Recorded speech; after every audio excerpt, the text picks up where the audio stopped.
and we had this on the pre-call that there are songwriters, right? And then there's Right. people that produce the song, or sing the song, if you will. Right. Sometimes that's the same person, and sometimes those are different people. And you gave us a really great, or you gave me a really great example yesterday. And can you just kind of go back up and talk about that? Yeah. Okay. So most people, I get this question from people all the time. What does a publisher do, right? Like, what do you guys actually do?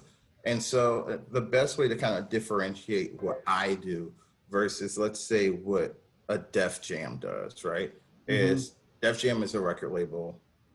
Song Trust is a publishing administrator, right? Okay. So on the publisher administration side, I work directly with the songwriters and other publishers.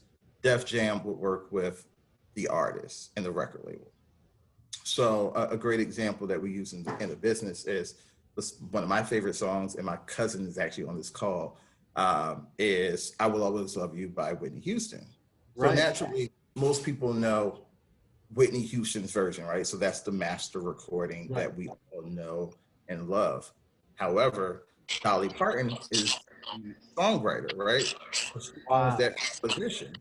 So who we work with is Dolly Parton in that composition, and then the label would work with Whitney Houston and then the master recording. Got it. So in that scenario, and in this case, it's kind of a fun example because you have really two famous singers here. Right. But so Dolly Parton wrote it.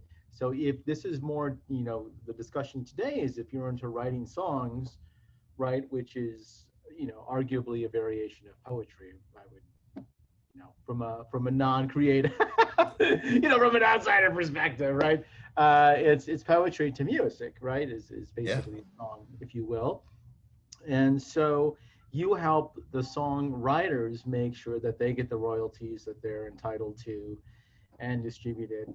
And so if you write, so for example, with that song, if someone else would choose to sing it, uh, do they would have to go through Dolly Parton or her representation in order to sing it?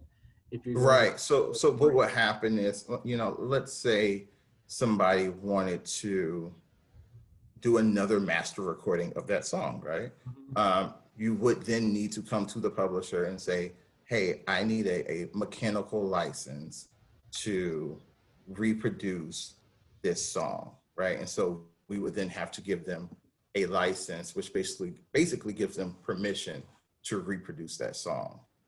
And then Gotcha. we would still get paid on the composition, right? So we would still get paid on the actual song, and then that artist would then collect on the master recording or that new recording of the song. I gotcha. Okay.